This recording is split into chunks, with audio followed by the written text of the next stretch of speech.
नमस्कार दोस्तों। आपका स्वागत है नींबू निचोड़ के 68वें एपिसोड में।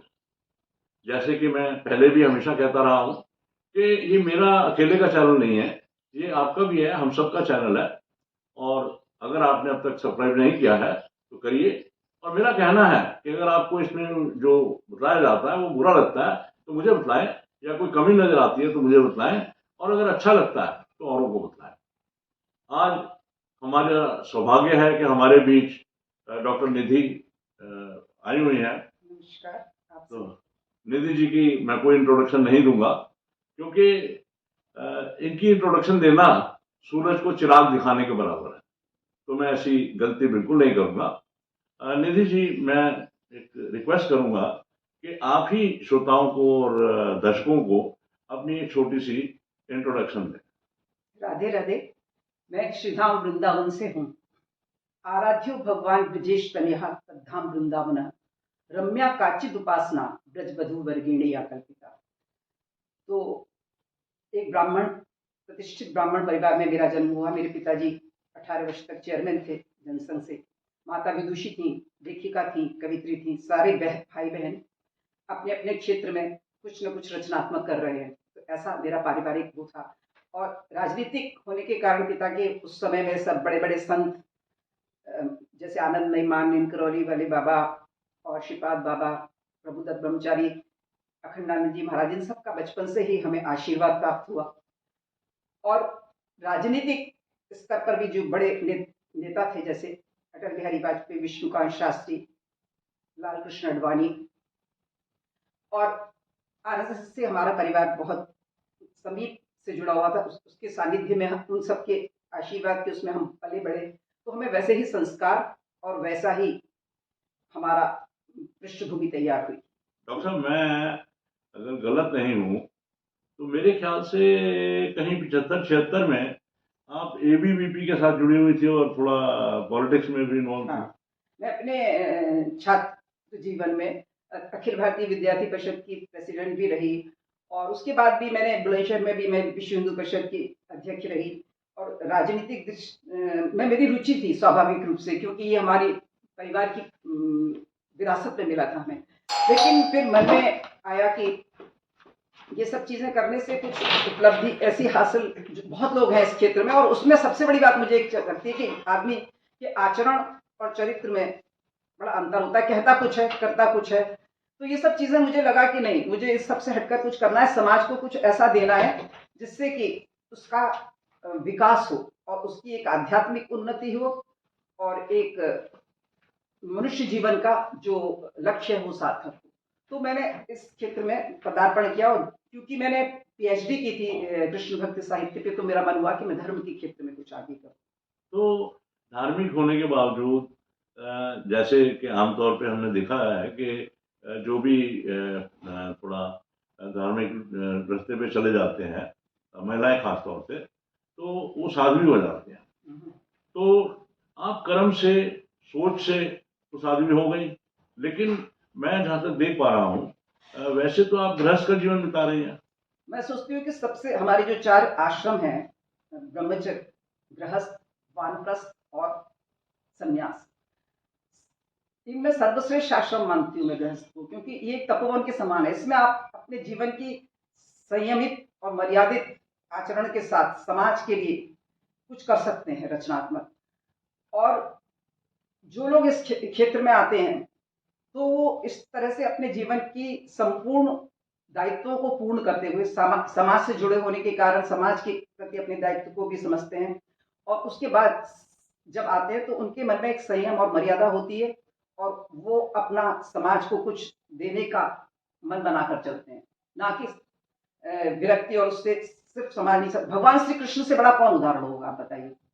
वो बहुत बड़े धार्मिक थे, उन्होंने महाभारत का युद्ध भी किया, राजनीतिक भी बहुत बड़े थे, लेकिन इतने बड़े गृहस्थ होकर भी बिल्कुल निर्विकार। तो उसी प्रकार हमारी जो संत परंपरा रही है, हमारी जो ऋषि परंपरा रही है, वो भी सब आप देखिए, हम सबके कुछ न कुछ ऋषि गोत्र होते हैं। कोई वशिष्ठ, कोई भारद्वाज, कोई जमदग्नि, कोई अत्रि। तो ये सब लोग पहले ऋषि परंपरा में रहते हुए भी गृहस्थ थे, और उन्होंने अपने गुरुकुल में अपने विद्यार्थियों को एक सही मार्गदर्शन दिया। वही आज फिर इस देश की आवश्यकता है, जैसा लगता है। डॉक्टर साहब, जैसे कि हर चीज़ की एक साइकिल होती है, या हिंदी में कहें तो चक्र होता है, तो उसी तरह एक चक्र ये भी है कि पहले पिछले 40, 50, 60 सालों के अंदर अ, हमारे यहाँ के लोग जो बड़े भोले भी होते हैं और ज़्यादा पढ़े लिखे भी नहीं होते, वो वेस्टर्न कल्चर की तरफ बहुत दौड़े। लेकिन पिछले कुछ समय से मैं ये देख रहा हूँ कि ये उलट-फेर हो रहा है। पहले उस तरफ भाग रही थी दुनिया, और अब हिंदुस्तान की तरफ भाग रही है दुनिया। वो लोग अब हमारे पीछे हैं। बिल्कुल सही बात। इस पे आप क्या सोच विचार रखते हैं? हाँ, मेरा यही कहना है कि हमारा युवा एक ऐसे दोराहे पे खड़ा था कि ना तो वो पाश्चात्य के प्रलोभनों को छोड़ पा रहा था और ना ही अपनी जड़ों से मुक्त हो पा रहा था। लेकिन एक परिवर्तन इस समय मैं देख रही हूँ, जैसा आप कह रहे हैं कि हम लोग फिर से अध्यात्म की ओर उन्मुख हुए, और इसके इसके लिए बहुत बड़ा एक वो देश के नेतृत्व को भी जाता है कि हम लोगों ने अपनी सनातन परंपराओं और उनसे जुड़ने का पुनः संकल्प किया। इसीलिए ये सब जो युवा है ये भी इसकी ओर बढ़े। निश्चित रूप से हमारे जीवन में धर्म, अर्थ, काम, मोक्ष जो चार पुरुषार्थ हैं, उनका मर्यादा में रह के पालन होना चाहिए। जैसे धर्म और मोक्ष की मर्यादा में रहकर आप अर्थ और काम का सेवन करें।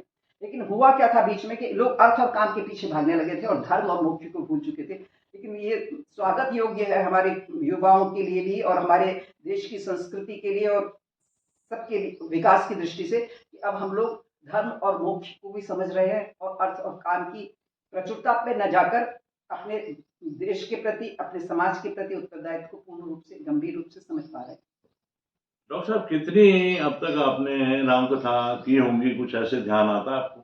हाँ, देखिए मैंने शुरुआत की थी प्रवचनों से, तो 3-4 दिन के छोटे-छोटे विषयों पर मैं बोलती थी। फिर उसके बाद कृष्ण भक्ति साहित्य पे क्योंकि मेरा काम था, तो मेरा मन ये था कि ये सिर्फ नाच गाने और उससे सीमित ना रहकर इसके जो मूल वो हैं, मतलब हर भगवान श्री कृष्ण की कथा हो या राम की कथा हो, उसके अंदर इतना रहस्य है कि उसको लोग उद्घाटित नहीं करते हैं। और मैंने तो देखा है आजकल जो कथाकार हैं, वो सिर्फ भजनों पर ध्यान देते हैं और सिर्फ कुछ चुटकुले और इस तरह की चीजें वो करके या कथाओं से विमुख हो गए। अगर आप देखें तो मूल कथा का सार तो बहुत ही कम लोग स्पर्श कर पाते हैं।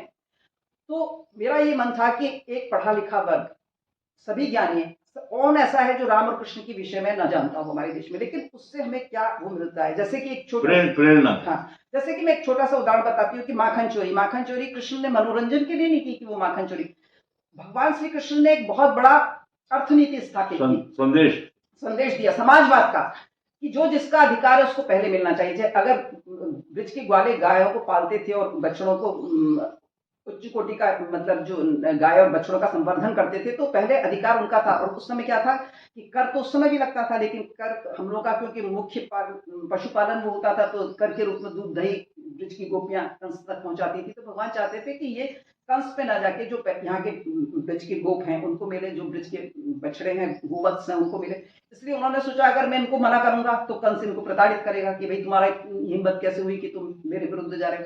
इसलिए मैं स्वयं इनकी दधी की मटकी और ये सब लेकर उसको इन्हीं लोगों में वितरित कर दूंगा, और फिर कंस अगर मेरे से करने आता है तो फिर बहुत अच्छी बात है। तो ये दृष्टिकोण था उनका, इसलिए उन्होंने माखन चोरी को चुना कि जिससे जो जिसका अधिकार है, गोवत्सों का पहले, ग्वालों का पहले उनको मिलना चाहिए। और राम जी के जीवन का जो राम जी ने अवतार लिया, उसकी मेन प्रेरणा आप क्या समझती हैं और समझाना? भगवान श्री कृष्ण लीला पुरुषोत्तम है और भगवान श्री राम मर्यादा पुरुषोत्तम है। तो वहां उन्होंने एक मनुष्य जीवन में मर्यादा में रहकर किस तरह से, मतलब राम जी के चरित्र से हमें जीवन की ऐसी चीजें मिलती हैं। एक राजा हो तो कैसा होना चाहिए, एक पिता हो तो कैसा होना चाहिए, और एक भाई हो तो कैसा होना चाहिए, एक पुत्र हो तो कैसा होना चाहिए। तो ये सारे जीवन की हमारे जितने भी रिश्ते हैं उनके चरित्र में हमें पूरी तरह से दिखाई पड़ते हैं उस रामचरितमानस में। इसीलिए उसको रामचरितमानस कहा गया है। उससे आपको जीवन के समस्त क्षेत्र में अपने लिए मार्गदर्शन में प्राप्त होता है। मेरा सवाल जो था वो अभी भी वहीं खड़ा रह गया। मैंने आपसे एक छोटा सा सवाल पूछा कि अब तक आपने लगभग कितनी रामकथा कर दी? रामकथाएं मैंने की होंगी 50-60 से भी ऊपर। उसमें कोई खास वाक्य ऐसा है जो आपको कभी याद आता हो, बड़ा अच्छा लगा हो? हाँ, समय समय पर ऐसी चीजें आती हैं कभी कभी कि लोग मतलब जुड़ते हैं और उनकी जो आकांक्षाएं होती हैं उसके अनुरूप हम कुछ बता पाएँ।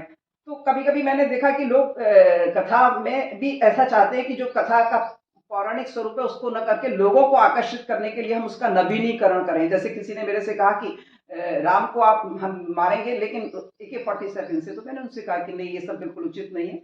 राम रावण को मारेंगे तो राम जो है थे उनके समय में जो हमारा वो था ब्रह्मास्त्र और ये सब जो थे, वो आज की तकनीक तो उसके आगे बहुत पीछे। नहीं।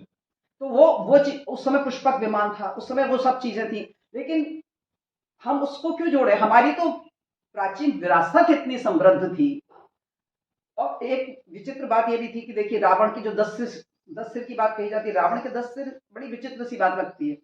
एक्चुअली वो इतना विद्वान था कि उसके पास 10 महापुरुषों के समान ज्ञान था, इसलिए वो उसके 10 सिर की बात कही गई है। और भागवत कितनी लगभग करा दी आपने, करी है अब तक आपने?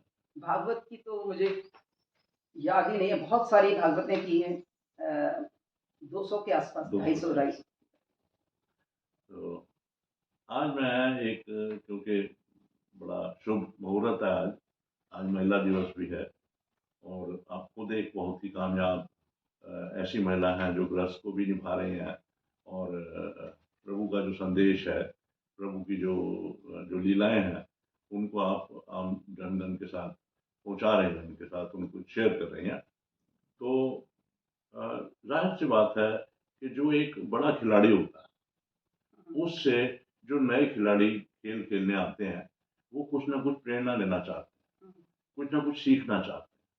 तो हमारे भी दर्शक हैं, हमारे भी श्रोता हैं, और उनमें छोटे बच्चे भी होंगे। और मेरा मानना ये है कि जो आज छोटा है, मैं स्कूलों में जाता हूँ, बच्चों को मैं मोटिवेशनल स्पीचेस देता हूँ, और अगर 1500-2000 बच्चा वहाँ पे है, और मेरा मानना ये है कि अगर एक बच्चे का भी मैंने करेक्टर स्ट्रॉन्ग बना दिया तो मैंने कुछ कमा दिया, मैंने कुछ हासिल करके आया हूँ मैं वहाँ से। तो अब जो महिलाएं भी हैं, छोटी भी हैं, उनके लिए एक छोटा सा अगर आप संदेश दे देते, बीइंग सक्सेसफुल वुमन, आप तो बड़ी सक्सेसफुल हैं, लेकिन इसी सक्सेस का कोई मूल मंत्र छोटी बच्चियों के लिए अगर आप संक्षिप्त में दे सके तो आपकी बड़ी मेहरबानी। देखिए हमारा जो देश है वो, उसकी मान्यता है कि यत्र नार्यस्तु पूज्यन्ते रमन्ते तत्र देवता, जहाँ नारी की पूजा होती है वहाँ देवताओं का वास होता है। तो हमारे यहाँ सीता, सावित्री, गार्गी, मैत्रेयी, बहुत लंबी परंपरा है, विद्युत महिलाओं की भी और भक्तिमती महिलाओं की भी। माँ यशोदा, माँ कौशल्या, ये सब हमारे आदर्श चरित्र रहे हैं। तो मैं यही कहना चाहती हूँ कि बीच में कुछ ऐसा काल आया मुगल काल की वजह से, या कहीं पहले तो महिलाओं को अधिकार था, वो स्वयंवर में अपना वर स्वयं चुनती थी, लेकिन बीच में कुछ समय ऐसा आया जिसमें महिलाओं के साथ समाज में बड़ा अत्याचार और वो सब होने लगा, और उनका एक तरह से दमन किया जाने लगा। तो मेरा मानना है कि जिस घर में नारी की पूजा होती है, या हमारी जो संस्कृति का मूल मंत्र है वो ये है, मातृ देवो भव, पितृ देवो भव, आचार्य देवो भव। सबसे पहले माँ की पूजा, जननी जन्मभूमिश्च स्वर्गादपि गरीयसी, तो सबसे महत्वपूर्ण हमारी जननी है।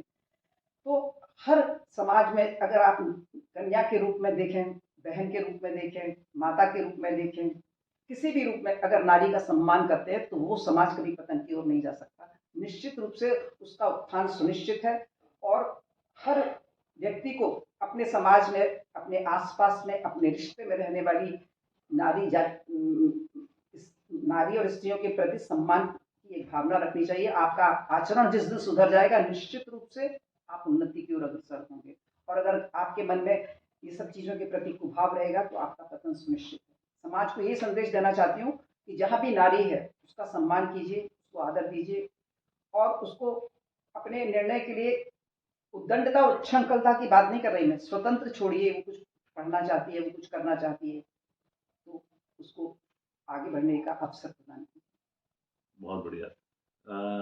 डॉक्टर साहब, आपके भजनों का मैं बड़ा दीवाना हूँ, लेकिन आज थोड़ा समय की व्यवस्था तो कम है, तो हम आपकी एक चाहते हैं कि कोई अच्छी जगह पर हम आपको मतलब जगह तो सारी जो प्रभु की, देखिए जब हम प्रभु की बात करते हैं तो भगवान की कई क्वालिटीज़ में से एक क्वालिटी ये भी है कि भगवान सर्वव्यापी है। भगवान आपके अंदर भी हैं, मेरे अंदर भी बिल्कुल हैं, बिल्कुल, इस टेबल में भी हैं। यही तो रहस्य जानना है। भगवान तो सब जगह है, लेकिन ये है कि कहीं पर आपके भजनों की सुनने की कुछ ज़रूरत ज़्यादा महसूस होगी, तो वहाँ पर हम आपके भजनों का लाभ उठाएँगे। और इसी के साथ मैं आज के इस एपिसोड को समाप्त करूँगा। तो दोस्तों, आज का ये 68वां एपिसोड जो कि डेडिकेटेड है महिला दिवस के ऊपर, और इसमें आज डॉक्टर निधि हमारे साथ थी, और इनका ज्ञान देखकर मैं गदगद हो गया हूँ और इनको प्रणाम करता हूँ। आप सभी के प्रति हृदय से आभारी हूँ, और विशेष रूप से सूरी साहब आपके लिए कि आपने मुझे ये अवसर प्रदान किया कि मैं समाज को कुछ संदेश दे सकूँ। हार्दिक धन्यवाद। धन्यवाद।